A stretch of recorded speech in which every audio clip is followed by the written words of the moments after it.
Hello friend, स्वागत है आपका अपने चैनल लास्ट क्लास में। आज की इस वीडियो में विज्ञान के 10 महत्वपूर्ण सब्जेक्टिव प्रश्न बताएंगे।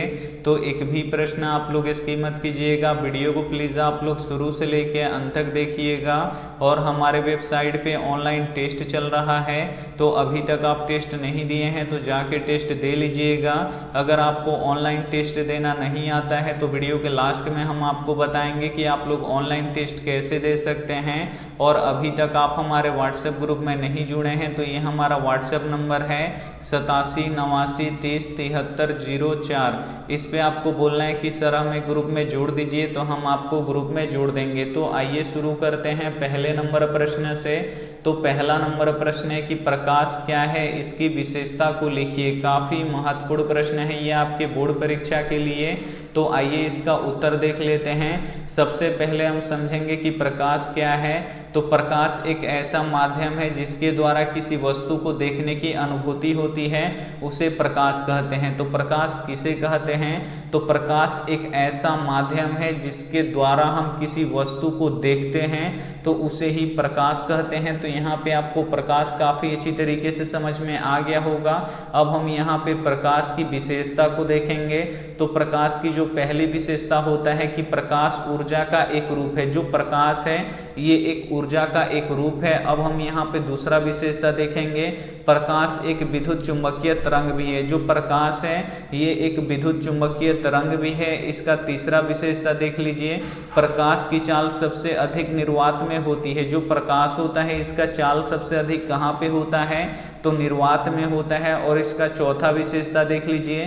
प्रकाश सदैव सीधी रेखा में गमन करती है। जो प्रकाश होती है ये सदैव यानी हमेशा सीधी रेखा में गमन करती है। और इसका जो पांचवा विशेषता है कि प्रकाश एक अनुप्रस्थ तरंग है। जो प्रकाश है ये एक अनुप्रस्थ तरंग है। तो उम्मीद करते हैं ये प्रश्न आपको काफी अच्छी तरीके से समझ में आ गया होगा कि प्रकाश क्या है, इसकी विशेषता को लिखे।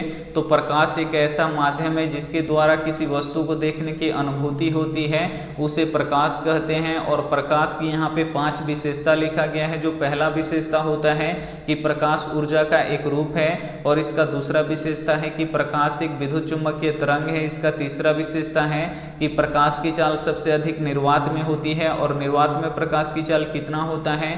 तो 3 लाख किलोमीटर पर सेकेंड होता है। और इसका जो चौथा विशेषता है कि प्रकाश सदैव सीधी रेखा में गमन करती है। और इसका जो पांचवा विशेषता होता है कि जो प्रकाश होता है ये अनुप्रस्थ तरंग होता है। आइए देखते हैं अगला प्रश्न 2 नंबर प्रश्न है कि चालक और अचालक पदार्थ क्या है। ये भी काफी महत्वपूर्ण प्रश्न है। यहाँ पे आपको बताना है कि चालक और अचालक पदार्थ क्या है। तो आइए इसका उत्तर देख लेते हैं। सबसे पहले हम समझेंगे कि चालक पदार्थ क्या है। तो वैसा पदार्थ जिससे विद्युत धारा प्रवाहित होता है उसे चालक पदार्थ कहते हैं। तो चालक पदार्थ किसे कहते हैं? तो वैसा पदार्थ जिससे विद्युत धारा यानी इलेक्ट्रिक करंट प्रवाहित होता है उसे हम चालक पदार्थ कहते हैं। और चालक पदार्थ का उदाहरण कौन कौन सा होता है? तो एल्यूमिनियम होता है, लोहा होता है, चांदी होता है, तांबा होता है। और जो चांदी होता है ये विद्युत का सर्वोत्तम चालक होता है, तो इसे भी साथ में आपको याद रखना है।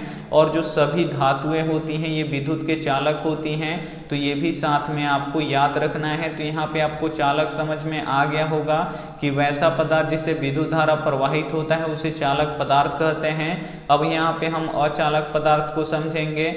तो वैसा पदार्थ जिससे विद्युत धारा प्रवाहित नहीं होता है उसे अचालक पदार्थ कहते हैं। तो अचालक पदार्थ किसे कहते हैं? तो वैसा पदार्थ जिससे विद्युत धारा प्रवाहित नहीं होता है यानी इलेक्ट्रिसिटी प्रवाहित नहीं होती है उसे हम अचालक पदार्थ कहते हैं। और अचालक पदार्थ का उदाहरण क्या होता है?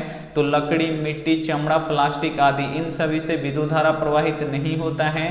तो ये क्या हो जाएगा? यहाँ पे अचालक हो जाएगा या कुचालक हो जाएगा। यहाँ पे देखिए सभी अधातुएं विद्युत के कुचालक होती हैं। जो सभी अधातुएं होती हैं वो विद्युत की कुचालक होती हैं, लेकिन ग्रेफाइट को छोड़ के, ग्रेफाइट एक ऐसा अधातु है जो विद्युत का सुचालक होता है। तो इसको छोड़कर बाकी सब जो अधातु होते हैं ये विद्युत के कुचालक होते हैं। तो उम्मीद करते हैं ये भी प्रश्न आपको काफी अच्छी तरीके से समझ में आ गया होगा। आइए देखते हैं अगला प्रश्न 3 नंबर। 3 नंबर प्रश्न है कि अम्ल क्षार में अंतर लिखे। काफी महत्वपूर्ण प्रश्न है ये आपके बोर्ड परीक्षा के लिए। यहाँ पे आपको अम्ल क्षार में अंतर लिखना है, तो आइए इसका उत्तर देख लेते हैं। अम्ल क्षार में अंतर निम्नलिखित है। एक बगल आप लोग लिखिएगा अम्ल और दूसरे बगल आप लोग लिखिएगा क्षार, और एक एक करके अंतर स्पष्ट कर दीजिएगा। तो आइए देखते हैं पहला अंतर। तो पहला अंतर है कि अम्ल वे पदार्थ है जो जल में घुलकर हाइड्रोजन आयन यानी H+ प्रदान करता है। जो अम्ल होता है ये जल में घुलकर हाइड्रोजन आयन यानी H+ प्रदान करता है। इसमें देखिए क्षार वे पदार्थ है जो जल में घुलकर हाइड्रोक्सिल आयन यानी OH- प्रदान करता है। तो यहाँ पे पहला अंतर हो गया, जो अम्ल होगा ये जल में घुलकर H+ आयन प्रदान करेगा, और जो क्षार होगा ये जल में घुलकर OH- प्रदान करेगा। तो ये पहला अंतर हो गया। आइए देखते हैं दूसरा अंतर। अम्ल स्वाद में खट्टे होते हैं। जो अम्ल होता है ये स्वाद में खट्टा होता है, और जो क्षार होता है ये स्वाद में कड़वा होता है। तो ये हो गया दूसरा अंतर। अब हम यहाँ पे तीसरा अंतर देखेंगे। अम्ल नीले लिटमस पत्र को लाल कर देता है। जो अम्ल होता है ये नीले लिटमस पत्र को लाल कर देता है, और इसमें देखिए जो क्षार होता है ये लाल लिटमस पत्र को नीला कर देता है। तो ये तीसरा अंतर हो गया। जो अम्ल होता है ये क्या करता है कि नीले लिटमस पत्र को लाल कर देता है, और जो क्षार होता है ये लाल लिटमस पत्र को नीला कर देता है। और यहाँ पे जो चौथा है, यहाँ पे देखिए इसका उदाहरण दिया गया है कि अम्ल का उदाहरण यहाँ पे HCl और H2SO4 होता है, और यहाँ पे देखिए क्षार का उदाहरण क्या होता है, तो NaOH और KOH होता है। एक यहाँ पे और जोड़ सकते हैं कि अम्ल का pH मान 0 से लेके 7 के बीच में होता है, और क्षार का pH मान जो होता है ये 7 से लेके 14 के बीच में होता है। तो इसे भी साथ में आपको याद रखना है, और ये भी प्रश्न आपको काफी अच्छी तरीके से समझ में आ गया है। आइए देखते हैं अगला प्रश्न 4 नंबर। 4 नंबर प्रश्न है कि ब्रिक के 4 कार्यों को लिखे। काफी महत्वपूर्ण प्रश्न है ये आपके बोर्ड परीक्षा के लिए। यहाँ पे आपको ब्रिक के 4 कार्यों को लिखना है। तो आइए इसका उत्तर देख लेते हैं। ब्रिक के 4 कार्य निम्नलिखित हैं। यहाँ पे पहला कार्य देखिए, ब्रिक नाइट्रोजनी पदार्थों को शरीर से बाहर निष्कासित करता है। जो ब्रिक है ये क्या करता है कि जो हानिकारक पदार्थ होता है नाइट्रोजनी पदार्थ, इसे क्या करता है कि शरीर से बाहर निष्कासित करता है, यानी शरीर से बाहर निकालता है। और ब्रिक का जो दूसरा कार्य होता है कि शरीर में जल की मात्रा को संतुलन बनाने में सहायक होता है। जो ब्रिक होता है ये शरीर में जल की मात्रा को संतुलन बनाने में सहायक होता है। और ब्रिक का तीसरा कार्य देखिए, शरीर में अम्ल और क्षार की मात्रा को संतुलित रखता है। जो ब्रिक होता है ये शरीर में अम्ल और क्षार की मात्रा को संतुलित रखता है। और इसका चौथा कार्य देख लीजिए कि लवण की संतुलन में भी सहायक होता है। जो ब्रिक होता है ये लवण की संतुलन में भी सहायक होता है। तो यहाँ पे आपको समझ में आ गया होगा ब्रिक के 4 कार्य। तो पहला कार्य है कि ब्रिक जो होता है ये नाइट्रोजनी पदार्थों को शरीर से बाहर निष्कासित करता है। और दूसरा कार्य होता है कि शरीर में जल की मात्रा को संतुलन बनाने में सहायक होता है। और जो तीसरा कार्य होता है कि शरीर में अम्ल क्षार की मात्रा को संतुलित रखता है। और इसका जो चौथा कार्य होता है कि ये लवण की संतुलन में सहायता करता है, यानी सहायक होता है। तो उम्मीद करते हैं ये भी प्रश्न आपको काफी अच्छी तरीके से समझ में आ गया होगा। आइए देखते हैं अगला प्रश्न 5 नंबर। 5 नंबर प्रश्न है कि रेलवे का सिग्नल लाल रंग का होता है क्यों। काफी महत्वपूर्ण प्रश्न है ये आपके बोर्ड परीक्षा के लिए। यहाँ पे आपको बताना है कि रेलवे का सिग्नल लाल रंग का होता है क्यों। तो आइए इसका उत्तर देख लेते हैं। लाल रंग का तरंगदैर्ध्य बहुत ही अधिक होता है, जिसके कारण लाल रंग का प्रकीर्णन बहुत ही कम होता है और यह रंग कम फैलता है। जो लाल रंग होता है इसका जो तरंगदैर्ध्य होता है ये सबसे अधिक होता है, जिसके कारण से जो इसका प्रकीर्णन होता है वो बहुत ही कम होता है। और जब इसका प्रकीर्णन कम होगा तो यह रंग बहुत ही कम फैलेगा, यानी एक जगह पे रहेगा। जब यह रंग कम फैलता है तो कुएं और धुएं में भी स्पष्ट दिखाई देता है, इसीलिए रेलवे का सिग्नल लाल रंग का होता है। जो लाल रंग होता है इसका जो तरंगदैर्ध्य होता है सबसे अधिक होता है, और जब इसका तरंगदैर्ध्य अधिक होगा तो इसका प्रकीर्णन कम होगा, और जब इसका प्रकीर्णन कम होगा तो ये रंग बहुत ही कम फैलेगा, यानी एक ही जगह पे रहेगा। और जब ये रंग एक ही जगह पर रहेगा तो ये कुएं और धुएं में भी क्या होगा, अस्पष्ट दिखाई देगा। और जो अदर रंग होते हैं इनका प्रकीर्णन क्या होता है, अधिक होता है, क्योंकि उनका तरंगदैर्घ्य कम होता है। और जो और रंग होते हैं ये वायुमंडल में चारों तरफ फैल जाते हैं, लेकिन जो लाल रंग होता है इसका प्रकीर्णन कम होता है, तो ये नहीं फैल पाता है, तो इसीलिए कुएं और धुएं में भी स्पष्ट दिखाई देता है। इसीलिए रेलवे का सिग्नल लाल रंग का होता है। तो उम्मीद करते हैं ये भी प्रश्न आपको काफी अच्छी तरीके से समझ में आ गया होगा। आइए देखते हैं अगला प्रश्न 6 नंबर। 6 नंबर प्रश्न है कि 24 कैरेट सोना से आप क्या समझते हैं। यहाँ पे आपको बताना है कि 24 कैरेट सोना से आप क्या समझते हैं। तो आइए इसका उत्तर देख लेते हैं। शुद्ध सोना 24 कैरेट का होता है। जो शुद्ध सोना होता है ये कितने कैरेट का होता है, तो शुद्ध सोना 24 कैरेट का होता है। यह बहुत ही मुलायम और नर्म होता है। जो शुद्ध सोना होता है ये 24 कैरेट का होता है, और जो 24 कैरेट का सोना होता है ये बहुत ही मुलायम होता है और नर्म होता है, जिससे आभूषण नहीं बनाया जा सकता है। अगर मुलायम सोना होगा तो उसे हम आभूषण नहीं बना सकते हैं। इसे कठोर बनाने के लिए इसमें तांबा या चांदी मिलाई जाती है। जो शुद्ध सोना होता है वो मुलायम होता है, और मुलायम सोना से हम आभूषण यानी गहना नहीं बना सकते हैं। तो इसे कठोर बनाने के लिए हम क्या करते हैं, इसमें तांबा या चांदी मिला देते हैं ताकि आभूषण बन पाए। हमारे देश में आभूषण बनाने के लिए 22 कैरेट सोना का प्रयोग किया जाता है। आभूषण बनाने में 22 भाग सोना तथा 2 भाग तांबा या चांदी मिलाया जाता है। जो शुद्ध सोना होता है ये 24 कैरेट का होता है, और जो 24 कैरेट का सोना होता है ये बहुत ही मुलायम और नर्म होता है, जिसे हम आभूषण नहीं बना सकते हैं। और अपने भारत में आभूषण बनाने के लिए 22 कैरेट सोना का उपयोग किया जाता है, और इसमें 2 कैरेट क्या किया जाता है, तांबा या चांदी मिला दिया जाता है ताकि ये कठोर हो जाए। और जब सोना कठोर हो जाता है तब हम आभूषण यानी सोने से गहने बना लेते हैं। तो आपको समझ में आ गया होगा कि 24 कैरेट सोना से आप क्या समझते हैं। आइए देखते हैं अगला प्रश्न 7 नंबर। 7 नंबर प्रश्न है कि धातु और अधातु क्या है, उदाहरण देकर समझाएं। काफी महत्वपूर्ण प्रश्न है ये आपके बोर्ड परीक्षा के लिए। तो आइए इसका उत्तर देख लेते हैं। सबसे पहले समझेंगे कि धातु क्या है। तो जिस तत्व के बाह्यतम या अंतिम कक्षा में 1, 2 या 3 इलेक्ट्रॉन होते हैं उसे धातु कहते हैं। तो धातु किसे कहते हैं, तो जिस तत्व के बाह्यतम यानी अंतिम कक्षा में 1, 2 या 3 इलेक्ट्रॉन होते हैं तो उसे धातु कहते हैं। यहाँ पे उदाहरण देख लीजिए। यहाँ पे सोडियम है और सोडियम का संकेत Na होता है, और सोडियम का परमाणु संख्या 11 होता है। तो पहली कक्षा में 2 इलेक्ट्रॉन रहेगा और दूसरी कक्षा में 8 इलेक्ट्रॉन रहेगा। तो यहाँ पे 2 कक्षाओं में मिलकर 10 इलेक्ट्रॉन हो गया, और बचा यहाँ पे 1 इलेक्ट्रॉन। तो जो 1 इलेक्ट्रॉन होगा ये तीसरी कक्षा में होगा। तो तीसरी कक्षा इसका अंतिमवा कक्षा होगा, और अंतिम कक्षा में कितना इलेक्ट्रॉन है, 1 इलेक्ट्रॉन है। तो यहाँ पे सोडियम क्या हो जाएगा, धातु हो जाएगा। यहाँ पे मैग्नीशियम देखिए, मैग्नीशियम का संकेत Mg होता है और इसका परमाणु संख्या 12 होता है। तो पहली कक्षा में यहाँ पे 2 इलेक्ट्रॉन और दूसरी कक्षा में यहाँ पे 8 इलेक्ट्रॉन, यानी 2 कक्षाओं में मिलकर 10 इलेक्ट्रॉन हो गया। तो बचा यहाँ पे अब 2 इलेक्ट्रॉन। तो 2 इलेक्ट्रॉन किस कक्षा में रहेगा, तो तीसरी कक्षा में। ये तीसरी कक्षा इसका अंतिमवा कक्षा होगा। तो अंतिम कक्षा में कितना इलेक्ट्रॉन है, 2 इलेक्ट्रॉन है। तो यहाँ पे लिखा गया है कि जिस तत्व के बाह्यतम या अंतिम कक्षा में 1, 2 या 3 इलेक्ट्रॉन होते हैं उसे धातु कहते हैं। तो यहाँ पे सोडियम और मैग्नीशियम दोनों धातु हैं। आइए अब समझते हैं कि अधातु क्या है।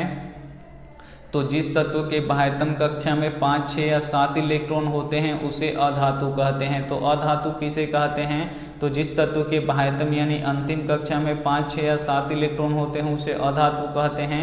यहाँ पे ऑक्सीजन का परमाणु संख्या 8 होता है। इसके पहले कक्षा में कितना इलेक्ट्रॉन होगा, यहाँ पे 2 इलेक्ट्रॉन हो जाएगा, और दूसरी कक्षा में कितना इलेक्ट्रॉन होता है, 8 इलेक्ट्रॉन रहेगा।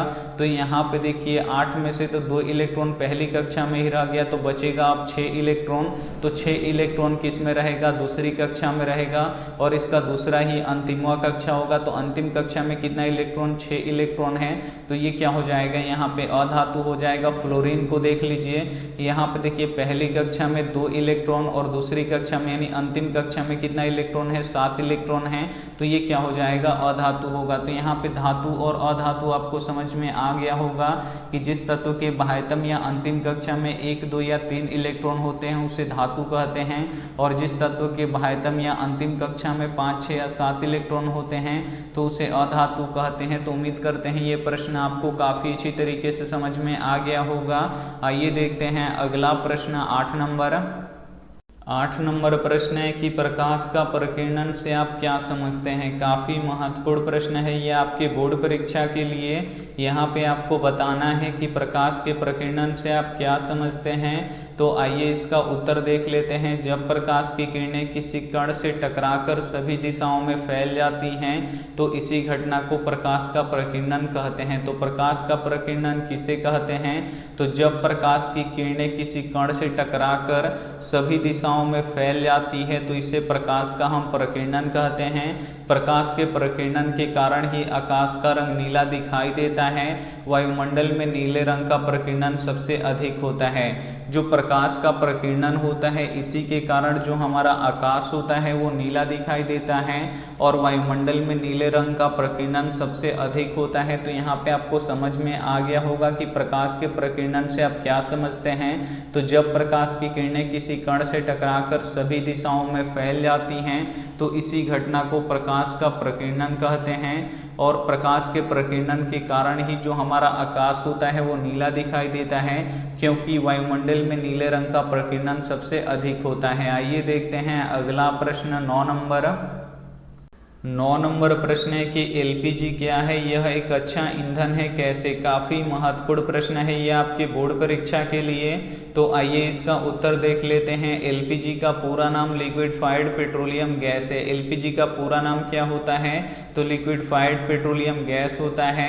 यह एक अनवीकरणीय संसाधन है। जो एलपीजी है यह एक अनवीकरणीय संसाधन है, ये आने वाले समय में खत्म हो जाएगा।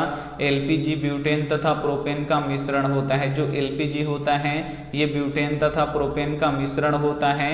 इसका मुख्य घटक ब्यूटेन होता है। एलपीजी का मुख्य घटक कौन सा गैस होता है, तो ब्यूटेन गैस होता है। यह एक गंधहीन गैस है। जो एलपीजी है यह एक गंधहीन गैस है।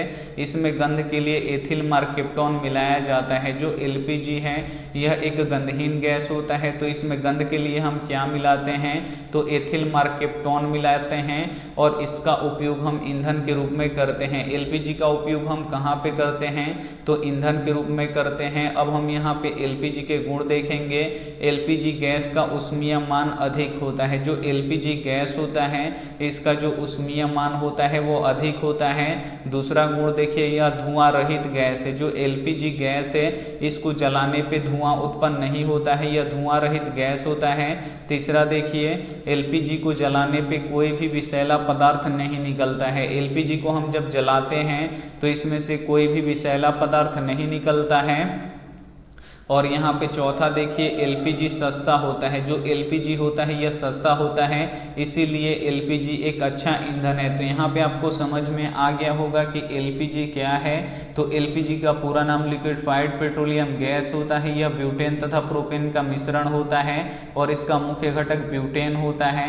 और एलपीजी होता है यह एक गंधहीन गैस होता है, तो इसमें गंध के लिए हम एथिल मार्केप्टॉन मिलाते हैं और इसका उपयोग हम ईंधन के रूप में करते हैं, यानी खाना पकाने में करते हैं। और जो एलपीजी का गुण होता है, जो एलपीजी होता है इसका ऊष्मीय मान अधिक होता है और इसे जलाने पे धुआं नहीं निकलता है और इसे जलाने पे कोई भी विषैला पदार्थ भी नहीं निकलता है और ये सस्ता होता है, इसीलिए एलपीजी गैस एक अच्छा ईंधन होता है। तो उम्मीद करते हैं ये भी प्रश्न आपको काफ़ी अच्छी तरीके से समझ में आ गया होगा।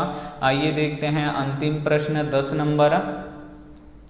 10 नंबर प्रश्न है कि उत्तल दर्पण तथा अवतल दर्पण में अंतर लिखे। काफ़ी महत्वपूर्ण प्रश्न है। तो एक बगल आप लोग लिख दीजिएगा उत्तल दर्पण और दूसरे बगल आप लोग लिख दीजिएगा अवतल दर्पण और एक एक करके अंतर स्पष्ट कर दीजिएगा। तो यहाँ पे देखिए, पहला अंतर, उत्तल दर्पण की परावर्तक सतह उभरा होता है। जो उत्तल दर्पण होता है इसका जो परावर्तक सतह होता है ये बाहर की तरफ में उभरा हुआ होता है और इसमें देख लीजिए अवतल दर्पण का परावर्तक सतह अंदर की तरफ में धंसा होता है। जो अवतल दर्पण होता है इसका जो परावर्तक सतह होता है ये वाला, ये अंदर की तरफ में धंसा होता है, जबकि उत्तल दर्पण का परावर्तक सतह बाहर की तरफ निकला होता है। दूसरा देखिए, उत्तल दर्पण में हमेशा काल्पनिक प्रतिबिंब बनता है। जो उत्तल दर्पण होता है इसमें हमेशा काल्पनिक प्रतिबिंब बनता है, और इसमें देखिए अवतल दर्पण में वास्तविक और काल्पनिक दोनों बनता है। जो अवतल दर्पण होता है इसमें वास्तविक प्रतिबिंब भी बनता है और काल्पनिक प्रतिबिंब भी बनता है, लेकिन जो उत्तल दर्पण होता है इसमें हमेशा काल्पनिक प्रतिबिंब बनता है। तीसरा देखिए, इसमें छोटा प्रतिबिंब बनता है। जो उत्तल दर्पण होता है इसमें छोटा प्रतिबिंब बनता है, और इसमें देखिए इसमें बड़ा छोटा दोनों प्रतिबिंब बनता है। जो अवतल दर्पण होता है इसमें बड़ा छोटा दोनों प्रतिबिंब बनता है, जबकि जो उत्तल दर्पण होता है इसमें छोटा प्रतिबिंब बनता है। चौथा देखिए, इसमें सीधा प्रतिबिंब बनता है। जो उत्तल दर्पण होता है इसमें सीधा प्रतिबिंब बनता है, और इसमें देखिए इसमें सीधा उल्टा दोनों प्रतिबिंब बनता है। जो अवतल दर्पण होता है इसमें सीधा उल्टा दोनों प्रतिबिंब बनता है, और इसमें जो उत्तल दर्पण होता है इसमें केवल सीधा प्रतिबिंब बनता है। और अंतिम यहाँ पे अंतर देखिए 5 नंबर, इसका दृष्टि क्षेत्र बड़ा होता है। जो अवतल दर्पण होता है इसका जो दृष्टि क्षेत्र होता है यानी बहुत दूर तक ये कैप्चर करता है, जो इसका दृष्टि क्षेत्र होता है ये बड़ा होता है, और इसका देख लीजिए इसका जो दृष्टि क्षेत्र होता है वो छोटा होता है, यानी कम, यहाँ पे कम क्षेत्र को ये कैप्चर कर पाता है। लेकिन जो उत्तल दर्पण होता है ये बहुत ही बड़े क्षेत्र को कैप्चर करके उसमें दिखाता है। तो उम्मीद करते हैं ये भी प्रश्न आपको काफ़ी अच्छी तरीके से समझ में आ गया होगा। अब हम यहाँ पे बताएंगे कि आप लोग ऑनलाइन टेस्ट कैसे दे सकते हैं। तो सभी के फ़ोन में होता है क्रोम या गूगल, तो दोनों में से किसी एक को आपको ओपन कर लेना है।